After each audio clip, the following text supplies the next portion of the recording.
എറണാകുളം ജില്ലയിലെ പ്രധാനപ്പെട്ട eco tourist കേന്ദ്രമായ ഭൂതത്താൻകെട്ടിലെ ചെറുകിട വിനോദസഞ്ചാര ബോട്ടുടമകൾ പ്രതിസന്ധിയിൽ. അധികൃതർ അനുമതി നൽകാത്തതോടെ ബോട്ട് സർവീസുകൾ നിലച്ചു. ചട്ടങ്ങൾ ലംഘിച്ച് വിനോദസഞ്ചാര കേന്ദ്രം സ്വകാര്യ കമ്പനിക്ക് ലീസിന് നൽകിയെന്ന് നേരത്തെ ആരോപണം ഉയർന്നിരുന്നു.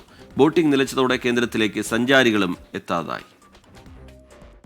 ബോട്ട് യാത്ര ആസ്വദിക്കാൻ ഭൂതത്താൻകെട്ടിലേക്ക് വരുന്ന സഞ്ചാരികൾ നിരാശരായി മടങ്ങുകയാണ്.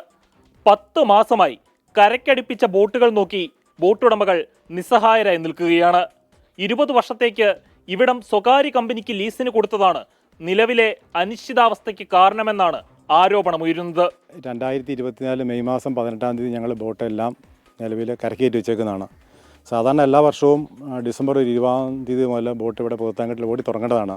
10 മാസത്തോളം ആവാൻ പോകുന്നു. ഇപ്പോൾ ബോട്ടുകളെല്ലാം കരക്കയറ്റി വെച്ചിട്ട് എല്ലാവരും വളരെ ബുദ്ധിമുട്ടിലാണ്. ഇപ്പോൾ ഈ തൊഴിലാളികളും ഓണർമാരും ഒക്കെ ഈ പൈസ മുടക്കിയത് വലിയ ബുദ്ധിമുട്ടിലായിട്ടിരിക്കുകയാണ്. ഇപ്പോൾ 10-30 സ്റ്റാഫ് നമുക്കുണ്ട്. അവരുടെ പ്രശ്നമുണ്ട്. പിന്നെ ബോട്ട് ഉടമകളുടെ, പിന്നെ ഇവിടെ ഈ ലോക്കൽ ആളുകളെല്ലാം ബാധിച്ചിട്ടുണ്ട്. ഒരു ആൾക്കാർ മൈസൂരി വണ്ടികൾ കച്ചവടം ഉണ്ടായിരുന്ന ഒരു മറ്റൊന്നും വേണ്ട, ഒന്നുമില്ല. സംസ്ഥാന ഇറിഗേഷൻ വകുപ്പിന്റെ ഉടമസ്ഥതയിലാണിവിടം. കയാക്കിങ്ങും പെഡൽ ബോട്ടിങ്ങും പെരിയാറിന്റെ തീരത്തെ കാനന ഭംഗി ആസ്വദിച്ചുകൊണ്ടുള്ള ബോട്ട് യാത്രയും മുഖ്യ ആകർഷണങ്ങളാണ്. എന്നാൽ ഇപ്പോൾ ഇവിടെ സഞ്ചാരികളില്ല. തട്ടേക്കാട് സർക്കാർ നിയന്ത്രണത്തിൽ ബോട്ട് സർവീസുകൾ നടക്കുമ്പോഴാണ് ഭൂതത്താൻകെട്ടിൽ ചെറുകിട സംരംഭകരോട് ഈ അവഗണന. ലോകത്തെവിടെയും വിനോദസഞ്ചാരത്തിന്റെ നട്ടെല്ല് ചെറുകിട സംരംഭകരാണ്. എന്നാൽ ഇതാ ഇവിടെ ചെറുകിട സംരംഭകരെ തളർത്തുന്ന നടപടിയാണ് അധികാരികളുടെ ഭാഗത്തു നിന്ന് ഉണ്ടാവുന്നത്.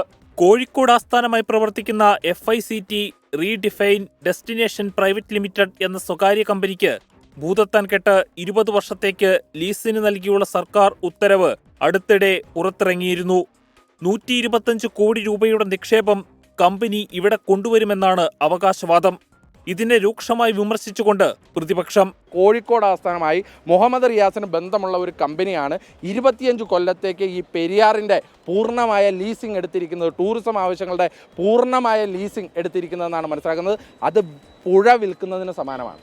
ഭൂതത്താൻകെട്ട് ബോട്ട് ചെട്ടിയിലെ വിശാലമായ പാർക്കും ട്രീ ഹൗസും ക്യാൻറ്റീനും അടക്കം വലിയ തുക ചിലവഴിച്ച നിർമ്മിതികൾ ഇപ്പോൾ കാട് പിടിച്ച് നശിക്കുകയാണ്. ദിവസവേതനത്തിന് ജോലി ചെയ്തിരുന്ന തൊഴിലാളികൾക്ക് ഉപജീവനം മുടങ്ങി. ലാഭം പ്രതീക്ഷിച്ച് ബോട്ടുകൾ നീറ്റിലിറക്കിയ ഉടമകളാവട്ടെ നഷ്ടത്തിന്റെ നീറ്റലുമറിഞ്ഞു.